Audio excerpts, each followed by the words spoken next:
Chapter 4. Looking for the painting. "We can't do this," said Andy. "We can't just walk into somebody's house." It was 2 o'clock in the afternoon. Ellen Lawson was at work. She thought that Mary and Andy were at the cinema, but they weren't. "Of course we can," said Mary. "We have to." She and Andy were back on the Lijnbaansgracht. The street was empty. There was a new boat a little way along the canal, but they couldn't see anyone in it. "The police don't believe us about the painting," said Mary. "We have to look in the house. It must be in there somewhere." "But what if someone finds us?" said Andy. "They won't." "What if the police decide to come back and have another look?" asked Andy. "They won't. They don't believe us," said Mary. "We haven't got the key," said Andy. A woman went past on a bicycle. Then the street was empty again. "Look," said Mary. "We're going in." "But how?" "Through the house next door, maybe," said Mary. She looked quickly up and down the street, and then, for the second time, pulled him quickly through the half-open front door. "See, there aren't any builders here today, so let's try the back of the house." They walked through the house to the back. There was a door there that opened onto a very small garden. They went out. Between them and the house next door was a wall, but it wasn't very high. "Come on," said Mary, and pulled herself up. Andy started to say something, but Mary stopped him. "Come on," she said again. "We'll be in and out in 5 minutes. Nobody will know we've been there."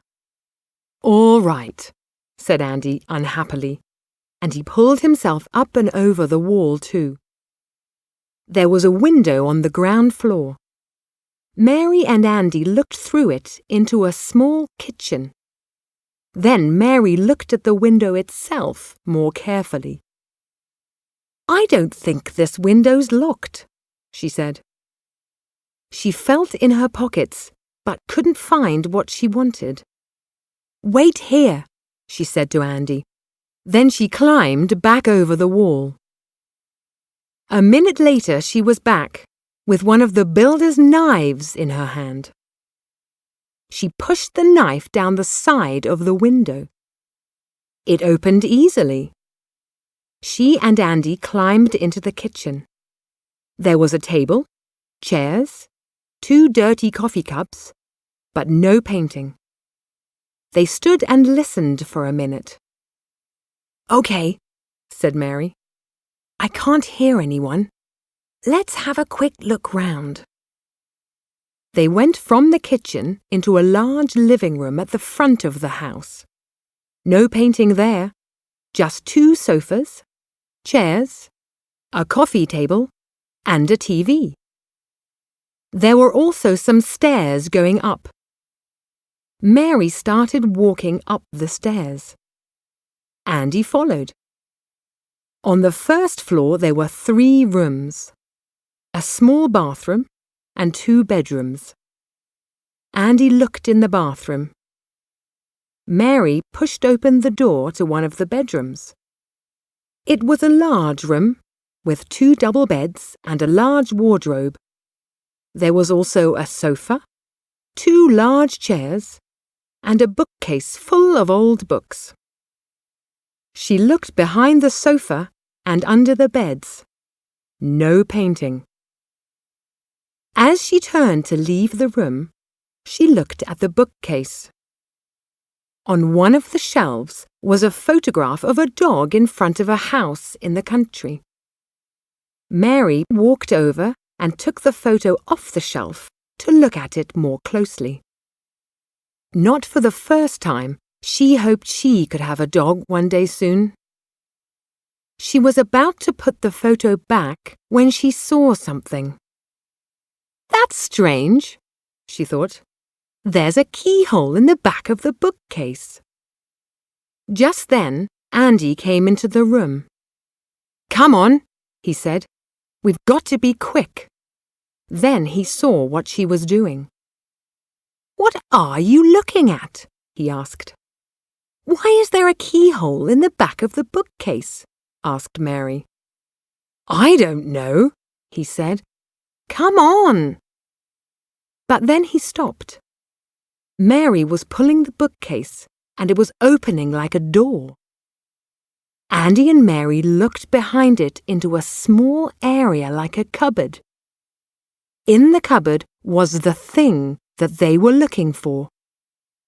Quickly, Mary pulled away the cloth. Look, she said. The painting! I knew we were right. Just then there was a noise from downstairs. Andy and Mary stopped and looked at each other. It was the front door, a key in the lock. Quickly, Mary put the cloth back over the painting. Then she closed the bookcase carefully and put the photograph back in front of the keyhole. We haven't seen it, she said quietly to Andy.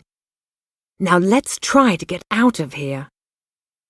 They listened at the half-open bedroom door. There were noises and talking, and they heard someone starting to climb the stairs. A voice called from below. Someone's been in here, said a voice. It sounded like Oz, the shorter man. What do you mean? It was Jake's voice. I mean the kitchen window's open. Someone's been in here. Jake, on the stairs, started to run up. Andy and Mary moved back into the room.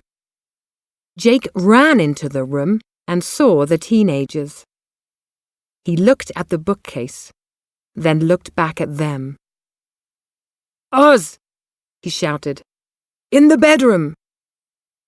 Mary started to move to her left. Jake moved to stop her, but Mary was too fast. She moved quickly to the right, got past him, and ran for the door. But it was too late. Oz was there in front of her. She ran into him. He put his hand on her shoulders and pushed her back into the room.